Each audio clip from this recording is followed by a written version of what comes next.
I happen to be a lover of archery. But I don't like archery for killing things. I like it as a sport. But what I like most of all is to set an arrow free, like it were a bird. You know, when it gets far up in the sky, whee! You watch it. And it suddenly turns and drops. What is it that fascinates us about that?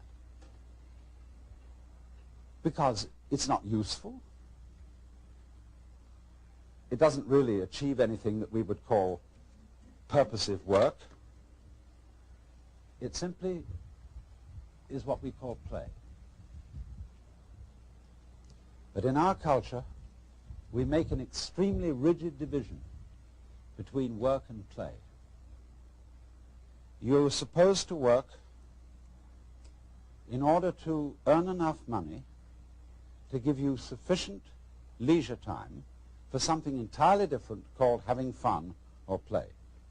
Imagine, too, if you were a bus driver. Bus driver is ordinarily considered an absolutely harassed person.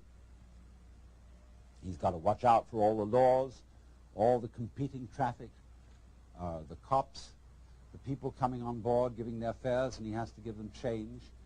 And if he has it in his head that this is work, it will be hell. But let's suppose he has a different thing in his head. Supposing he has the idea that moving this enormous conveyance through complicated traffic is a very, very subtle game. And he has the same feeling about it that you might have if you were playing the guitar or dancing. And so he goes through that traffic, avoiding this and avoiding that, and taking a fare like this, and he makes some music of the whole thing. Well, he's not going to be tired out at the end of the day. He's going to be full of energy when he gets through his job. The art of washing dishes is that you only have to wash one at a time.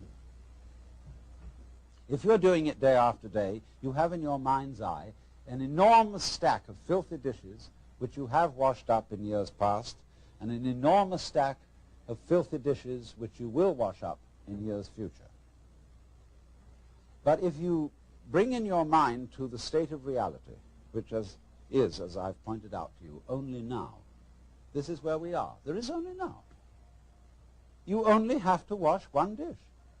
It's the only dish you'll ever have to wash, this one. You ignore all the rest, because in reality, there is no past and there is no future. There is just now. So you wash this one. And instead of thinking, have I got it really clean, as my mother taught me with an angry voice, that I had to get every little scrap off it, you know, and she got angry at you. Instead, you turn the cleaning movement into a dance.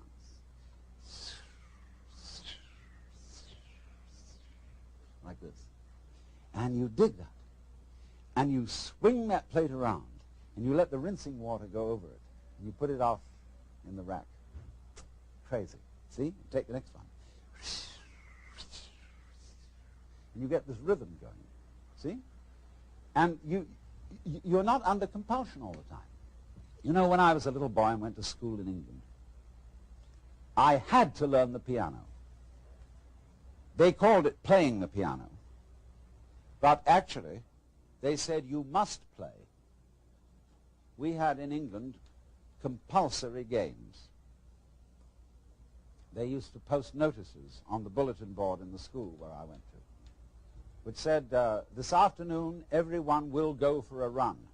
And if you didn't go for a run, and it was found out that you hadn't, you were flogged. So everybody hated going for a run, because they were under compulsion to play. Everybody must play.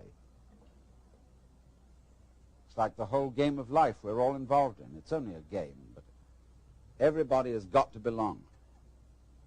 So the point is, therefore, that you can do everything you have to do in this spirit.